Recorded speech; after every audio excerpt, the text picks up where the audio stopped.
Everybody, it's Carey with The One Good Reason. We're actually going to have a special guest on with us tonight. His name is Patrick. He's going to be kind of sharing 2 ghost stories, and then he's also going to kind of educate me on shamanism. So we're going to have a little back and forth about the ghost stories, I guess, and I'm going to get into the world of shamanism. So the Wikipedia that I pulled up while we're waiting for him to arrive is basically stating shamanism is a practice that involves a practitioner reaching altered states of consciousness in order to perceive and interact with what they believe to be a spirit world and channel these transcendental energies into this world. A shaman is someone who is regarded as having access to and influence in the world of benevolent and malevolent spirits who typically enter into a trance state during a ritual and practices divination and healing. So that's my Wikipedia reading into that. I'm trying to see if Patrick is here with us now. It's Mike Holt. Hey, what's going on, Mike? Appreciate you coming in. We're waiting on Patrick. I believe it's Henley, his last name, if that's how you pronounce it. How do I add him to this? He might not know how to join. Let me see. Add.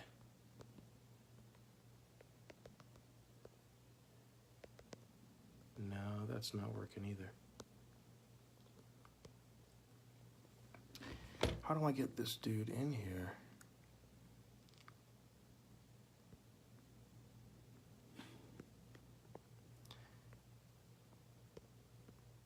I guess it only has to be in the room first. Well, this might be a little bit different this time. I don't know if I can't force him in. I know you said he was having problems. Well, worst case, I'll have to back out and do it again. Well, Mike, while I'm trying to figure this out, basically, Patrick was going to share with me 2 accounts of ghost stories. And we were going to kind of go back and forth about what those could, be about, or, why he thinks that they're, ghost related. So that, I thought that would be fun. And then he also wanted to kind of get into something that I guess is dear to him, which is shamanism. So, I know a little tiny bit about shamanism. I'm pretty much ignorant on what goes into shamanism or how do you become a shamanist. So he was going to kind of educate on that. And then, if we had time, I was going to kind of ask a few questions about that as well. But I can't get the ball kicked off here, unfortunately. So I know he said he was having problems with his phone. So he's not trying to, avoid or back out or anything like that. He was definitely down to openly speak on it, but I'm not probably the most savvy with this either. How do I get him in? I might just have to back out and message him. Well, that's a shame. Yeah, there's really no other way I can do it. I mean, even if I did the comments, I don't know. No, it's not bringing up anyone's name when I at anybody. So it's really just me with the oh shit face. Munir, I can never pronounce it correctly. I apologize. Appreciate you coming in here. We're actually waiting. There he is. Awesome. Yo, Patrick, I was just getting ready to back out, man. Yeah, let me go ahead and bring you on, man. Hold on just a second.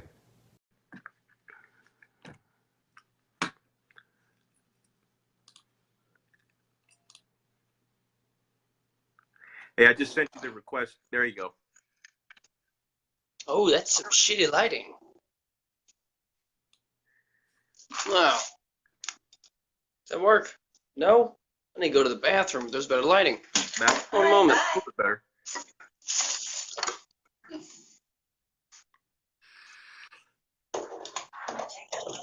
Wall. Light at my face. There you go. Much better. All right, man. Hey, I really appreciate it. All right, so I've got a little bit of juice. How many? No problem. How much battery power do you got, you think? I got like 9%, but it's on a charger, so I'm going to watch and see if it goes up or down. So it's a bit of a, we'll see how long it lasts. All right, sounds good. Let's see. I wanted to jump right in. I know you wanted to kind of share one or two of your ghost stories. Would you want to kick it off with that, and then we could kind of go back and forth and see what we're talking about? Sounds good. So as a kid, grew up in the old family home, and everyone thought it was kind of haunted. Grandpa died there. Well, not specifically my grandpa, but my aunt and uncle's grandpa. But anyways, so we were in the back room. They leave the light on in the bathroom for us because we were little kids. And I would sometimes go out for a cup of water. It's just around the corner. But you always had to walk past the bathroom. And there was one instance as a child that I looked to the bathroom just to peer into it, on my way to get water. And I saw a librarian-looking old lady, like hair in the bun, coat, like little overcoat with whatever dress she was wearing, kind of got the 1960s vibe. And I was like 6-year-old freaking out, like wanting to yell for my grandma, who's literally like down the hall. But the librarian turned its head, looked at me, and put up one finger, was like, no sound. And I couldn't scream. I was too scared, way too scared as a little kid. So I got my cup of water, and you bet I was looking the other way and not at the goddamn bathroom when I went back to bed. And okay, so that was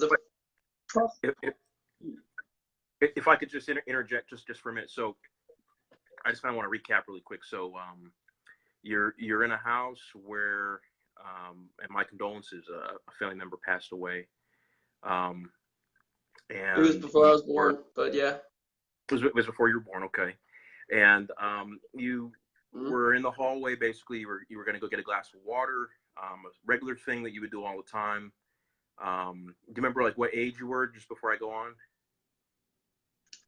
About six. Okay. So you were about 6, and you see what looks like. Now, if I was to ask you, scale of 1 to 100, 100 being absolutely certain, right? So we know we can't really be 100% certain, but that's the idea of the scale. What degree of certainty would you say you were or are that what you saw was female, human, dressed in a way that looked like a librarian? Like what percentage would you say toward the certainty side? I can only be certain with the librarian vibe, about 65 to 70. Could just been a lady getting ready for a date. There was no color. Certain that it was a woman, female, 90%. Don't think it was a man dressed as a lady, but okay. and so pretty certain it was a ghost because no one else lived in that house, and it spooked the shit out of me. Okay, so it was the very first instance. Did you have any other previous experience with seeing a librarian at 6, or what makes you say this looked like a librarian, or was that post ad hoc? Once you got older, you attributed that. Once it got older. Okay. once I got older is very much a what they would describe a librarian to be wearing with the like a sweaterish with a jacket over it, and like I don't know if it was a dress or a skirt, but I wasn't looking at the legs because I was looking up as You're a right. 'Cause kid, and yeah. So oh, when you see I, shit like that, you kind of freak out, no matter the age. were you having any vivid dreams or anything like this? Had you seen any scary movies? What, like, was it, what time of year was this? Was it in October? Was it um I think it was a similar time of year of now, but as scary movies go, I didn't get to watch a lot of them. I think okay. the only one I had seen around that age was the Aliens movie, and that was just from around the corner, and I didn't get any nightmares of that. Had weird one back that I can remember that far back. One weird nightmare I had was that a pirate had came into my room and was trying to chase me around the bedroom. I Okay. So, but think that nothing was from watching close Hook. to no, Robin Williams. Nothing Yeah, like but the librarian thing. nothing like that. Okay. Um, Now, regardless, like watching any movies, I'm sure if you're watching TV as a 6-year-old, maybe you might see some trailers for movies, um, where they would put a lot of the robust parts of the movie in the trailer, um, to come get you to come, to go to the theater to watch the movie. Do you think it's possible that there's a correlation between the influences maybe from television and a 6-year-old's mind and dream state and awakening from Or sleep, hallucination. right? Or just a combination of those things versus saying, I don't know what that was, it must be a ghost. Do you think that's fair, Well, or something on the table? I mean, if there's always a possibility that it is a hallucination or that it is a a child's Combination. imagination, but Okay. I can't say that I haven't seen things that weren't there as a small kid. I guess my Aunt Elma broke the news to me that I had a best friend that I used to hang out with, but no one lived there next door to them. So that was disappointing because that was full in color. And so, Okay. but I remember playing with that kid so many times. So that might be an imaginary friend, but I wouldn't call, maybe you could call that a ghost. I don't know. I really Well, don't know how it maybe all works. actually I just that's assume actually things. that's actually good right there. Because I realized I kind of made a mistake, and we didn't actually define what you mean by ghost before we got into it. So I apologize. But yeah, what is your definition It's of okay. ghost? Like, when you're saying you think this is a ghost, what does that mean to be a ghost? Well, I think a ghost is nothing like a living person. I think it's more like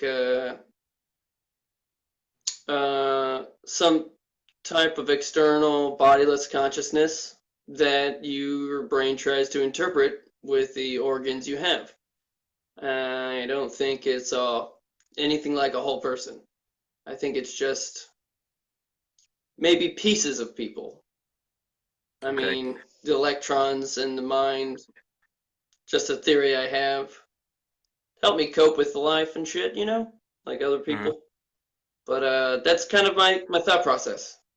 Okay. Okay. So correct me if I'm wrong. I just want to make sure I understand. So the ghost is, from what I'm gathering, what your view is, a ghost is consciousness um, that is independent of a brain, or independent of Mm, a sentient being.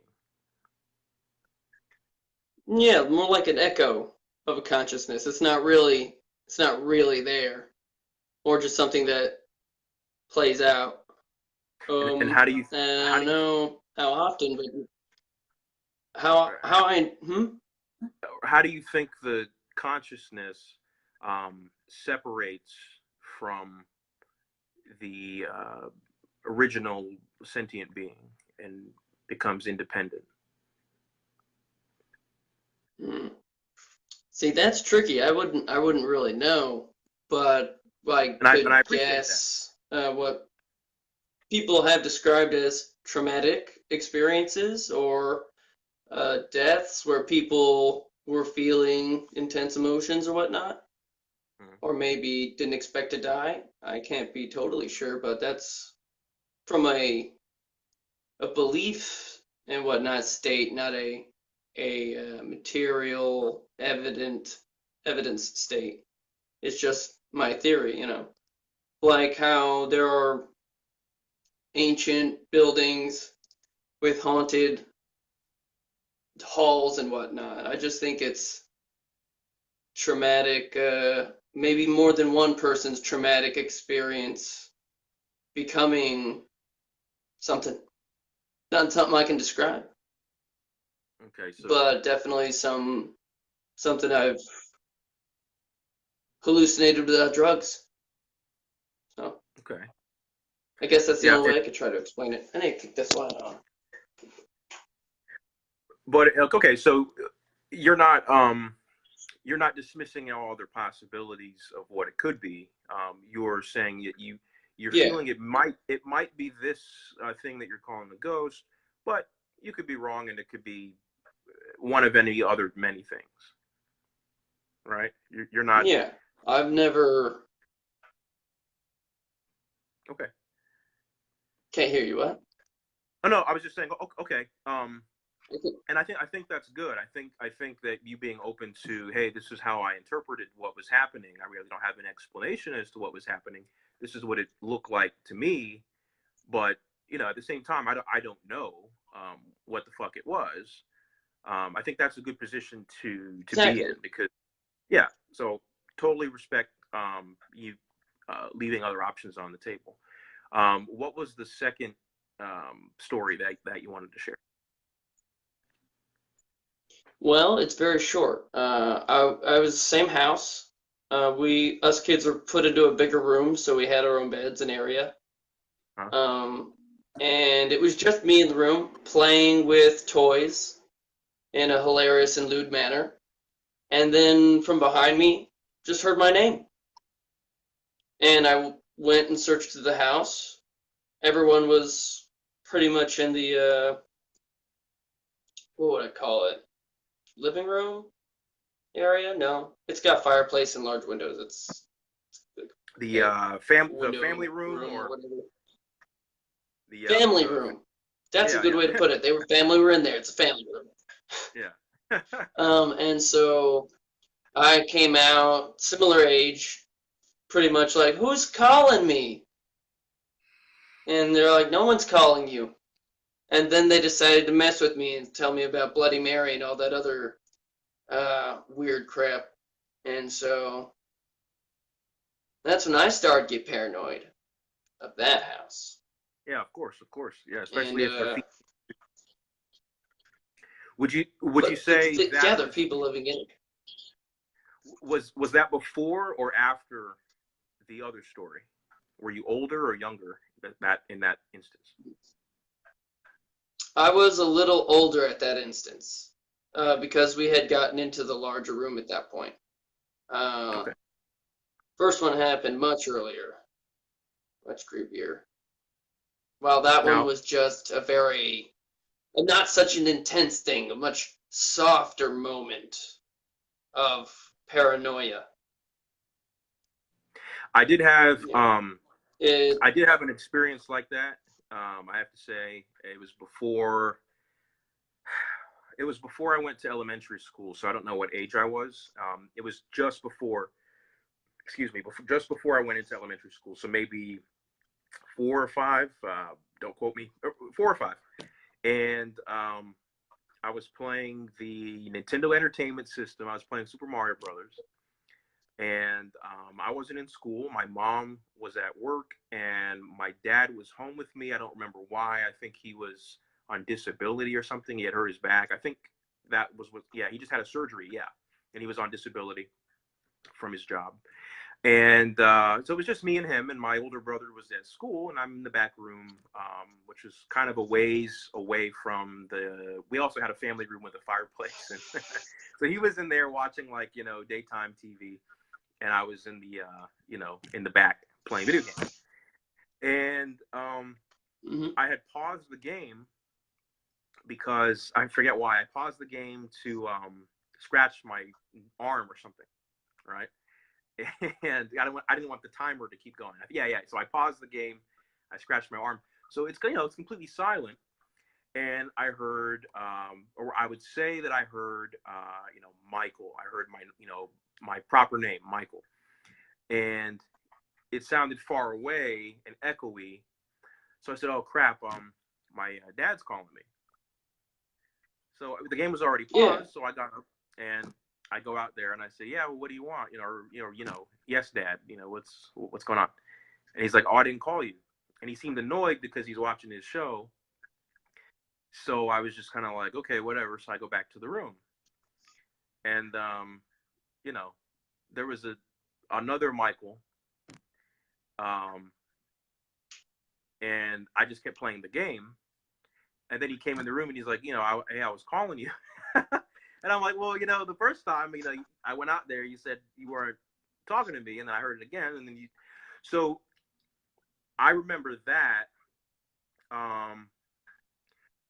Would I say, there was a ghost in the room and it was whispering in my ear, or it's, an alien from another dimension, it's communicating with me, or, I don't know why I would say I heard my name. It could be me internalizing and, my own narration, our inner monologue when we're reading to ourselves, or, things like that. I really don't have an explanation for that, but I do remember that, and I'm not gonna, lie. It sounded like somebody was saying my name, to the point where I got up to go ask them what the hell did they want. But, I'm 31 now, and I don't really have an explanation for that. So it goes into the pile of unexplained things, right? So what I always try to say is, if we have an unexplained thing, we represent that with the 0. And we have another unexplained thing, we represent that with a 0. And it doesn't matter how many unexplained things that we have, 0 plus 0 plus 0 will never equal 1. So we don't get to say, here's a collection of unexplained things, so therefore it must add up to this. They're all unexplained. They all need to be investigated individually. So I will share that with you, that I had something similar, but I don't have a claim to knowledge as to what that was, other than what I could describe it to be. And I think we're on the same page with that, right? Yeah, we're on definitely the same page with that.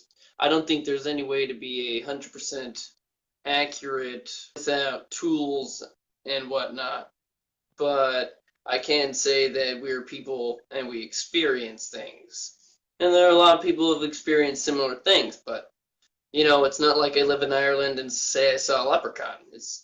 It's a more common thing that other people have recorded throughout history that is a strange, weird thing that keeps happening to people, like seeing a ghost or hearing your name or thinking you see something in the corner of your eye, Well, label, okay. But then people put a label on it. Correct. Yes. So we have that unexplained thing, right? And when I want to reference what that unexplained thing was that you also say you experienced, instead of us using a bunch of words to kind of get to, that's the thing we're talking about, we have a label. It saves time. So the label that people are using is ghost, or apparition, or poltergeist, or, help me out here, spirit, or whatever it is. So I understand the use for the label, but I know that it has baggage, so I'm kind of hesitant in saying, "Hey, I'm going to tell you a ghost story from when I was 4 or 5." Right? I'll go ahead and tell you the whole story and say I don't know what that is, and I'm hesitant to throw my lot in with that label, because I feel like it's kind of disingenuous of me to claim it to be something that I don't know what it is. My dad could have called me and forgot that he called me and got caught up in the TV show, you know. You know? Yeah. You're caught up on a TV show? No, I'm saying What? my dad could have actually called me and forgot that he called me and got so engrossed in what he was watching that when I came over there, he was like, "Huh? No, I didn't call you." You know? I mean, I don't know. So it definitely could I be just chalk it up to I just chalk it up to confusion. I chalk it up to I don't understand it, and it was confusing. But okay. I come from a family of what? Oh, I'm sorry. I think we're having a lag. What? So I think we're having a lag. So sometimes we're clashing when we're speaking. Sorry about that. But please go ahead. It's okay. I come from a family of paranoid and superstitious Southerners, you could say. It's Arizona, it's the South. And so I've kind of tried to have the open mind to what I think things are and try to label it myself. But there's no way to say that all the experiences are, the same because they're all individually experienced by each person. So, you could have heard your dad, and I've definitely heard something, but there's no way I think anyone could say 100% it was a ghost. I can't be Correct. Have my mind changed. I just think that's legal insanity at that point. If you don't think anyone can change your mind on a topic because it's so That's exactly what we do. important to you. So I did want to get Exactly, into well, actually, before I move on to the shamanism, because I really want to get into that too. But before I do, I just kind of want to say one last bit about the ghost topic. Have you experienced anything similar to those two experiences in your adult life, or are those experiences that happened isolated in your childhood? No, there's some that wouldn't be as visual or maybe much less audio, but is more of a gut feeling and more of a philosophical attempt at understanding, and it's just a part of what I think shamanism is is trying to deal with supernatural things in your own way and trying to at least for me it's attempt to be spiritual because I have most of the time have a very rigid point of view on what is real, and so I think sometimes I need to unwind and believe in something. So I try to believe in the dead and my ancestors and your ancestors and what they might do to guide me through life or whatever. I think is how I'd put it. Okay. So, and when you say supernatural, what do you mean by that? The unexplained things when people are thinking there's something in the dark, then there's nothing physically there, and collective experiences of such things. That's not natural. So I would be better put as unnatural to what people would normally be perceiving. And I think it happens a lot in places where there's been a lot of recent terrible stuff. Kind of like out west. The butchering of the Native Americans and just the crazy things that the heat does to people in the desert like us humans. Well, there's also a drug problem in town, so I don't know. I think there's a lot of gang violence as well, so it's just very much a uh, bad area, you know? But I kind of want to back up a We little bit. live next to the Colorado River. I kind of want to back up just a little bit because you said it was unexplained things, and then but you and I would say Try to. when well you're right well you were saying supernatural is just a general definition, a very very light definition, was that it's consisted of Yeah. unexplained things. But then you and I would agree that, or I think we would agree, correct me if I'm wrong, that at one point, lightning was an unexplained thing, right? So we didn't conclude that it was Yeah. unnatural. We would say it was unexplained at the time, right? And people might have regarded it as supernatural and attributed it to, Thor or something like that. And then once we close that gap of knowledge, we bridge that gap, it turns out that there is a naturalistic explanation for it, right? So if the definition that you're using is simply unexplained things, using that lightning example, it wouldn't necessarily mean that we've already determined it to be unnatural. It's just that it's yet to be determined how it actually takes place, right? Yeah, I agree with that. Okay, cool. All right. So I'm super ignorant on shamanism. If you could break that down for me, I really Oh, don't it's have a okay. I rudimentary. believe as far as I understand it, all shamans have done is for thousands of years tried to speak with their ancestors and whatnot, understand them.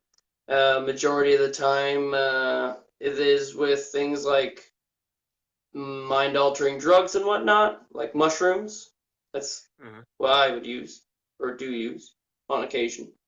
And then just trying to philosophically, mentally reach out, leave yourself blank like you think a monk might, and try to look for the right answers for life. And if there's anything that you think your dead loved ones would want you to do, it's more of a philosophical thing for me than a something I have had to learn from somebody. It's something I've had to come up with myself from my own experiences to try to add a label to what I see as my form of religion.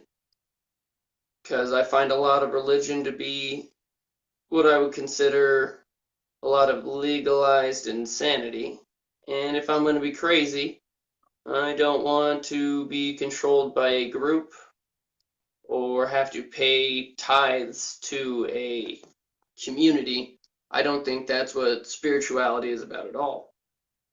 And I think it's just my most natural way to be, as some would put, religious, or as I would try to put spiritual, because it's not something that's rooted in facts. It's something that's rooted in your emotions and what you attempt to believe. Okay. You It's like a know, so subjective. there are Uh, times where I am not as subjective. okay. If And you want what you would want your ancestors to do for you to do because of what you think maybe their mistakes were. I okay. have family history of uh, infidelity and marrying multiple times and whatnot. So I think the answer I've come up with is only marry once, even if it doesn't go well, you know. But I'm a great husband so far, so it's going really well. I don't think I'll have to go through any sort of divorce or anything. I think I got this cookie down in the bag. So I guess it's my way of interpreting my life. What I would call And shamanism. it You know? seems like it seems. Correct me if I'm wrong. It seems like it's focused on